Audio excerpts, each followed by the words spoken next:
এই মহামূল্যবান জিনিসটা কে কে ফেলে দেন? আশা করি আজকের এই ভিডিওটা দেখার পরে কেউ ফেলে দিবেন না।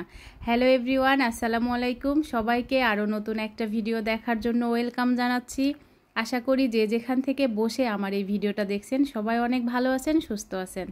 তো আজকে আমি তরমুজের খোসা আর ভাজির একটা রেসিপি আপনাদের সাথে শেয়ার করব। আশা করি আপনাদের কাছে ভালো লাগবে।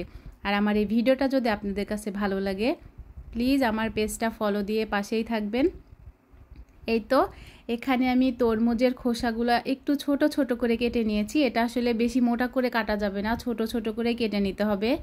তারপরে এটাকে আমি খুব ভালোভাবে পরিষ্কার করে ধুয়ে একটা পাতিলে উঠিয়ে নিয়েছি। আর এটা কিন্তু ডাইরেক্ট তেলের মধ্যে দিয়ে ভাজি করলে খুব ভালো লাগে না, এটাকে হালকা একটু সেদ্ধ করে তারপরে তেলে দিতে হবে। তো নেওয়ার পরে এখানে আমি কিছুটা পেঁয়াজ কুচি, কাঁচামরিচ আর সামান্য পরিমাণে একটু হলুদ আর একটু লবণ দিয়ে এটাকে ঢাকা দিয়ে আমি সিদ্ধতে বসিয়ে দিয়েছি। আর এটা সিদ্ধ হতেও কিন্তু খুব বেশি সময় লাগে না। আর এটা সিদ্ধ করতে আলাদা কোনো পানি দেওয়ার প্রয়োজন হয় না। তরমুজ তো এমনি পানি জাতীয় জিনিস, তারপরে এখান থেকে বেশ অনেকটা পানি বের হবে। এই পানিটাকে দিয়েই চুলার জালটা বাড়িয়ে পানিটা শুকিয়ে নিতে হবে। তো দেখুন আমি ঢাকা দিয়ে রেখেছিলাম, এখান থেকে কিন্তু পানি ছাড়া শুরু করে দিয়েছে। আমি আবার একটু নাড়াচাড়া করে আবার ঢাকা দিয়ে এটাকে বেশ অনেকটা সময় রান্না করে নিয়েছি। এখন কিন্তু আমার তরমুজটা খুব ভালোভাবে সেদ্ধ হয়ে গেছে। এটা দেখে কিন্তু মনে হচ্ছে গলে গেছে, তবে এটা কিন্তু গলে যায় না। তরমুজের খোসাটা একটু রাবার টাইপের হয়, দেখলে মনে হচ্ছে গলে গেছে। তো আমি পানিটাকে শুকিয়ে সাইডে রেখে দিয়েছি। এখন তেল দেওয়ার জন্য চুলাতে আরেকটা পাইপ্যান বসিয়ে দিয়ে সেখানে সামান্য পরিমাণ তেল দিয়ে এখন আমি এখানে পেঁয়াজ কুচি আর রসুন কুচি দিয়ে দিলাম।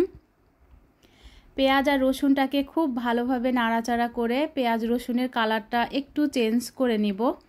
তারপরে এখানে খুব সামান্য পরিমাণ একটু জিরা ফোড়ন দিয়ে দিব। আসলে ভাজিতে জিরার ফ্লেভারটা ভালোই লাগে। জিরাটাকে দিয়ে একটু নাড়াচাড়া করে আমি এখন সেই তরমুজের খোসার ভাজিগুলা এখানে ঢেলে দিব। আর এটাকে তেলে দেওয়ার পরে কিন্তু বেশ অনেকটা সময় ধরে নাড়াচাড়া করে ভেজে নিতে হবে। যে কোনো শাক অথবা ভাজি রান্নার ক্ষেত্রে কিন্তু তেলে দেওয়ার পরে অনেক সময় ধরে বেশিক্ষণ নাড়াচাড়া করে নিলেই কিন্তু সেটা খেতে বেশি ভালো লাগে। তো আমি এটাকে প্রায় 5 থেকে 7 মিনিটের মতো তেলের মধ্যে খুব ভালোভাবে ভেজে নিয়েছি। দেখুন এটা দেখতে কতটা সুন্দর হয়েছে। আর এটা খেতে কিন্তু মাশাআল্লাহ অনেক মজার ছিল। গরম ভাত, রুটি, পরোটা যে কোনো কিছুর সাথে কিন্তু খেতে অসম্ভব মজার। আর আমরা যে পেঁপে ভাজিটা খাই, এটা কিছুটা পেঁপে ভাজির মতোই লাগে। তো আশা করি আপনাদের কাছে ভালো লেগেছে। সবাই ট্রাই করে দেখতে পারেন। সবাই ভালো থাকবেন, সুস্থ থাকবেন। আল্লাহ হাফেজ।